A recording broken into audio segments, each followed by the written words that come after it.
They say the devil is in the details, but in my family, the devil was sitting right across from me at Thanksgiving dinner, passing the gravy. My daughter-in-law, Jessica, handed me a handwritten note. To anyone else, it was a sweet gesture. To me, a retired forensic accountant, it was a crime scene. You see, the handwriting on that note didn't match her signature on the prenuptial agreement, not even close. That one tiny discrepancy led me to a crumpled receipt for a $50,000 hit fee, a stolen identity, and a cold-blooded plot to ensure I never saw the new year. But Jessica and my son David made one fatal mistake. They assumed I was just a lonely old woman waiting to be loved. They forgot that I spent 30 years tracking ghosts for the IRS, and I'm about to audit their lives into the ground. If you think you know how deep family betrayal can go, think again. Because at this table, the truth is a dish best served cold. The dinner ended with a forced toast and a round of hollow laughter that seemed to ring too loudly against the crystal glasses. As David helped Jessica clear the table, the atmosphere in the room shifted. My daughter-in-law leaned over, her expensive perfume, something floral but cloying, filling my senses. She pressed a cream-colored envelope into my palm. Her touch was fleeting, but her fingers were ice-cold, like marble in a graveyard. "Open it when you're alone, Evelyn," she whispered. Her voice was like honey, but for the first time in 18 months, I heard the metallic undertone. "It's just a small token of how much I appreciate the life you've given us." I watched them walk away toward the kitchen hand in hand. My son David was glowing with a naivety that made my heart ache. He looked at her like she was a miracle, a dream he didn't want to wake up from. But I had spent 30 years looking at nightmares for the IRS. I waited until the house settled into that heavy post-holiday silence. I sat in my home office, my sanctuary.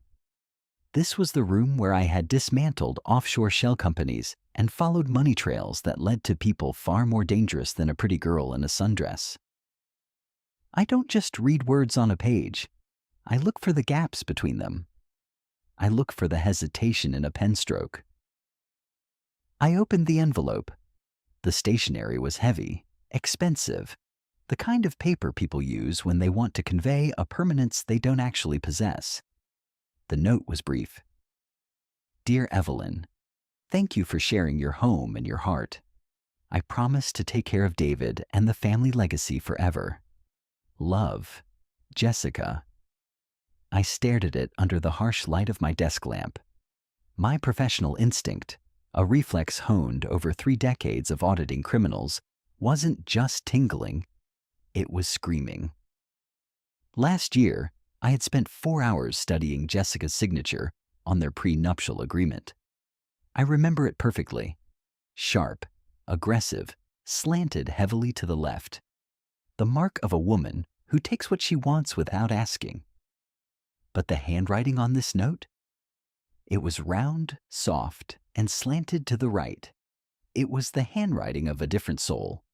In my world, a person can change their hair, their accent, or their history, but they rarely change the muscle memory of their pen strokes. Whoever wrote this note wasn't the woman sleeping in my guest room. And if she wasn't Jessica, then who had my son brought into our lives? The house felt different now. Every creak of the floorboards felt like a warning. I knew Jessica was a hoverer. She was always there, always smiling, always watching. So I did what I used to do when I was building a case against a cartel boss. I waited until 1 a.m., put on my latex gloves, and headed to the garage.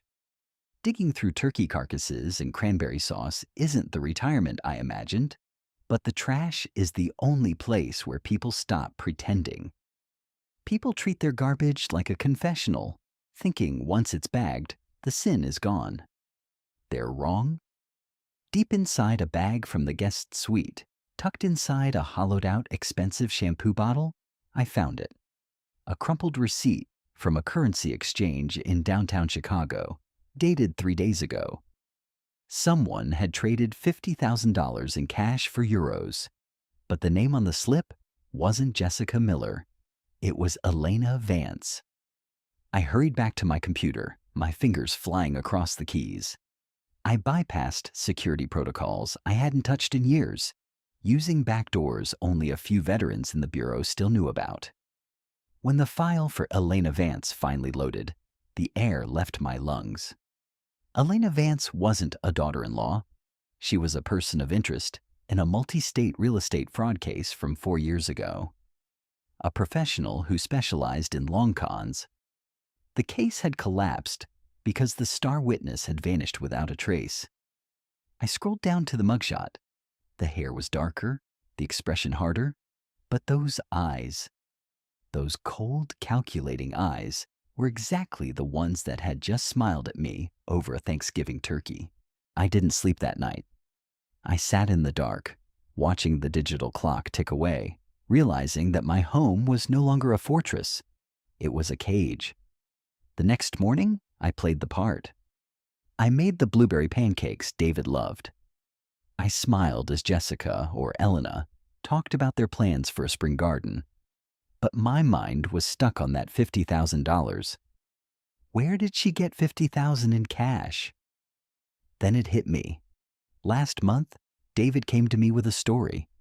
He said his architectural firm was struggling with cash flow for a new project.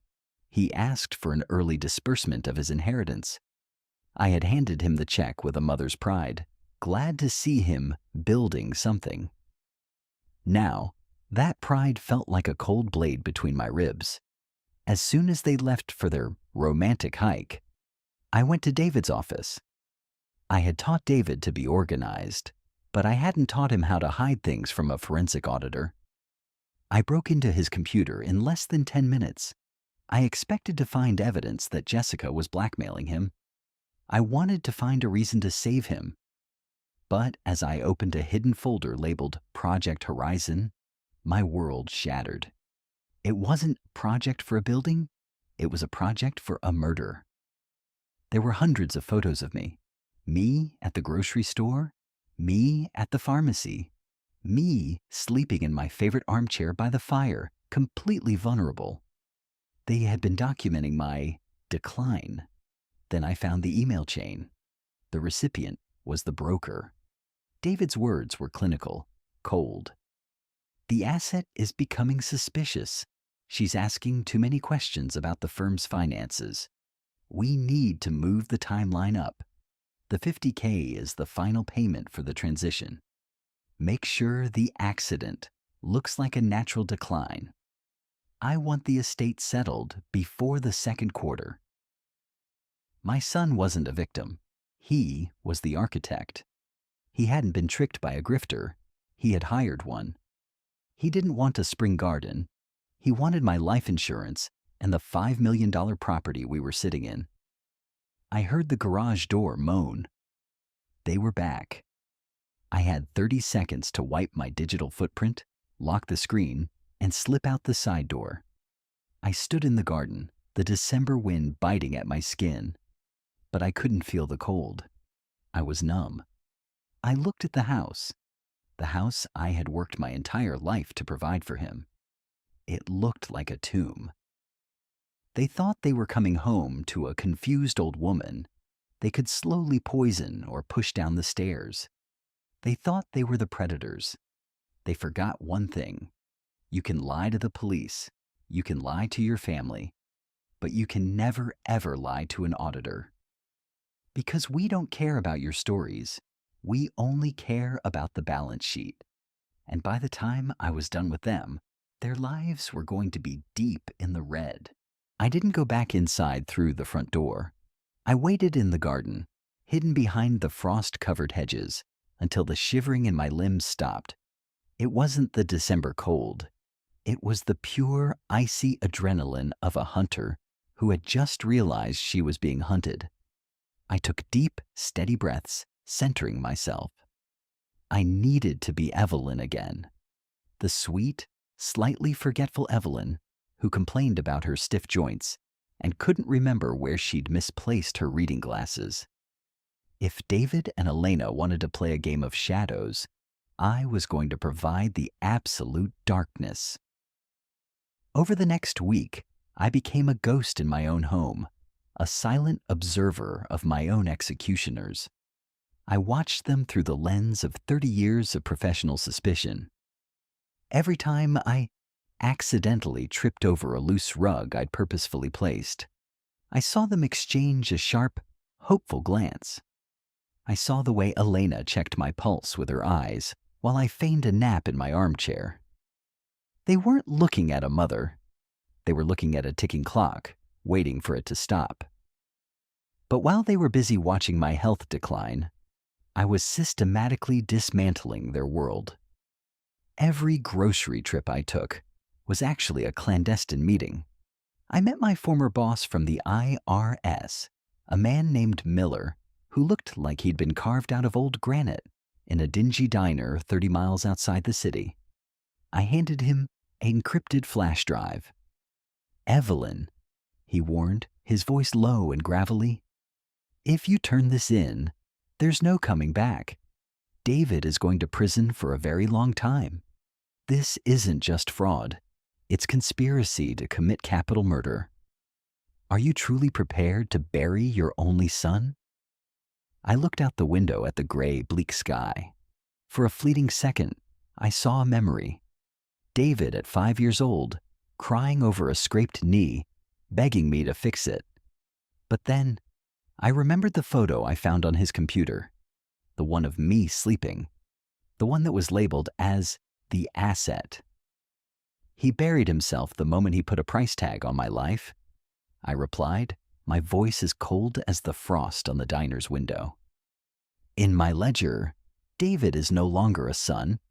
He's just another fraudulent account that needs to be closed. Permanently." I didn't stop at the authorities. I knew Elena's greatest weakness wasn't just greed. It was her arrogance. She thought she was the smartest predator in the forest. So I decided to give her a bigger prize to chase, something so glittering she wouldn't be able to see the trap until it snapped shut. On Wednesday night, I purposefully left my private safe in the library slightly ajar. Inside, I placed a masterpiece of forgery, documents I'd spent 48 hours crafting using old IRS templates. They detailed a hidden legacy fund in Zurich, supposedly holding $5 million in untraceable bonds. A fund that could only be accessed with my biometric signature. I watched through a pinhole camera I'd hidden in the bookshelf. Less than an hour after I went to bed, Elena was in there. I watched her pupils dilate as she scanned the fake bank statements. She immediately dragged David into the room, their faces illuminated by the pale glow of their flashlights. They weren't whispering about my accident anymore. They were whispering about the 5 million. "If we move now," David hissed, his face twisted with a hunger I didn't recognize, "the fund stays locked. We lose the 5 million. We need her alive, Elena. At least long enough to get those biometric codes." "How long?" Elena snapped, her composure finally fraying. 2 weeks, David said. "We keep her happy. We keep her healthy. We treat her like a queen. And on Christmas Eve, we get the codes. Then we take everything." I sat in the dark of my bedroom, watching the live feed on my phone, and I felt a grim smile touch my lips. I had just bought myself 2 weeks of absolute safety. But more importantly, I had just trapped them in a room with no exit. While they counted down the days until they could kill me, I was moving every real cent of the family fortune into an ironclad charitable trust for victims of elder abuse. By the time they realized the $5 million didn't exist, they wouldn't even own the silverware they were eating with. Christmas Eve arrived with a heavy, suffocating blanket of snow that turned the estate into a silent, white tomb. Inside, the fire was roaring, casting long dancing shadows across the mahogany walls. David and Elena were at their most attentive, hovering over me with a sickly sweet devotion that made my skin crawl. They had prepared a special glass of mulled wine for me. I had seen Elena in the kitchen earlier, her back turned, carefully measuring out a clear liquid from a small vial. "To family," David said, raising his glass. The firelight caught the sweat beading on his forehead. His hand was shaking, just a fraction, but to an auditor, a fraction is everything. "To the truth," I replied, bringing the glass to my lips, but only letting the liquid touch the surface. I watched them exchange a look of pure predatory triumph. They thought they had won. Elena leaned in, her voice a silky, dangerous purr. "Evelyn, dear, we were thinking about the future. That Swiss legacy fund you mentioned. Perhaps tonight is the best time to finalize the biometric transfers? You know, just for peace of mind during the holidays." I set the glass down with a deliberate, heavy thud. The sound seemed to echo in the sudden silence of the room. I looked at my son, really looked at him, for the last time. "You're right, David. Peace of mind is an expensive commodity. It costs about $50,000, doesn't it? Or is that just the down payment for my natural decline?" The silence that followed was so thick you could have cut it with a knife. David's face went from pale to a ghostly translucent white. Elena didn't move a muscle. Her mask didn't just crack, it vanished. The Jessica I had known for 18 months was gone, replaced by the lethal cold-eyed Elena Vance. "I don't know what you're talking about, Mom," David stammered, his voice rising in an octave of pure panic. You're confused. The wine. It must be the wine." "Oh, David, I'm a forensic accountant. I don't get confused." "I audit," I said, my voice cutting through his lies like a scalpel. "I audited your hidden folders. I audited your encrypted emails to the broker. And I especially audited Elena's history in the Chicago Fraud Registry. Did you really think I wouldn't notice the muscle memory in a handwriting sample? You underestimated me because you thought I was old. That was your first and last mistake." Elena lunged for her purse on the side table, her eyes darting toward the door, but I didn't even flinch. "I wouldn't do that, Elena. You see, the $5 million in Zurich? It doesn't exist. I created it to see exactly how much my life was worth to you. And apparently, it was worth exactly 14 days of fake kindness." "You're bluffing," Elena hissed, her hand trembling as she reached into her bag. "Check your phone, David," I said calmly. I had my attorneys file the emergency injunctions 2 hours ago. Every account tied to your name, every corporate asset, even the deed to this very house, has been transferred to a blind trust. You aren't an heir anymore, David. You're a liability." David pulled out his phone, his breath coming in ragged gasps. I watched the moment his world collapsed. I watched the moment he realized he was penniless, caught, and utterly alone. At that exact second, the heavy oak front doors were breached. My former colleagues from the bureau, accompanied by a swarm of local police, flooded the foyer. The red and blue lights from the cruisers outside bled through the frosted windows, staining the snow-white walls like spilled ink. David Miller, Elena Vance, you're under arrest for conspiracy to commit capital murder, wire fraud, and grand larceny, the lead agent barked. As they were being forced into handcuffs, David turned to me, his face a mask of tears and snot. "Mom, please, it was her. She pushed me. I'm your son. You can't do this to your own son." I stood up, smoothing my velvet dress, feeling a weight lift off my shoulders that I hadn't even realized I was carrying. I walked over to him, looking into the eyes of the stranger I had raised. A son protects his mother, David. An asset is managed. And you? I leaned in, my voice a cold whisper that only he could hear. You've been liquidated. I watched them being let out into the freezing night. The house was silent again, but the air felt lighter. I sat back down by the fire and picked up my fountain pen. I had one more note to write, a letter of resignation from my retirement. Because if there's one thing this audit taught me, it's that there are always more ghosts to find, and I've always enjoyed a clean set of books. The fireplace has gone cold now, and the house is finally still. But the silence that remains isn't empty. It's the silence of a ledger that has finally been balanced. Evelyn's story is a chilling reminder that the people we think we know best, the ones who share our table and our names, can sometimes be the ones hiding the sharpest knives. In the world of family and fortune, trust is a luxury, but the truth is an absolute requirement. But I want to hear from you. Was Evelyn too cold-blooded in how she handled her own son? Or was liquidation the only fair sentence for a betrayal that ran that deep? Drop your thoughts in the comments. I read every single one, and our community has some of the sharpest minds on the platform.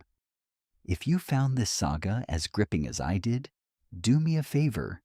Hit that like button. It tells the algorithm that stories like these deserve to be told. And if you haven't joined the Dinner Table Truth yet, subscribe now and turn on those notifications. We have a lot more secrets to unmask, and you won't want to miss what we're serving next. If you're not ready to leave the table just yet, click the video on your screen right now for another deep dive into a family mystery that will keep you up all night. Thank you for spending your time with me today. Remember, keep your eyes open and never stop auditing the world around you. I'm your narrator, and this has been the Dinner Table Truth. I'll see you in the next story.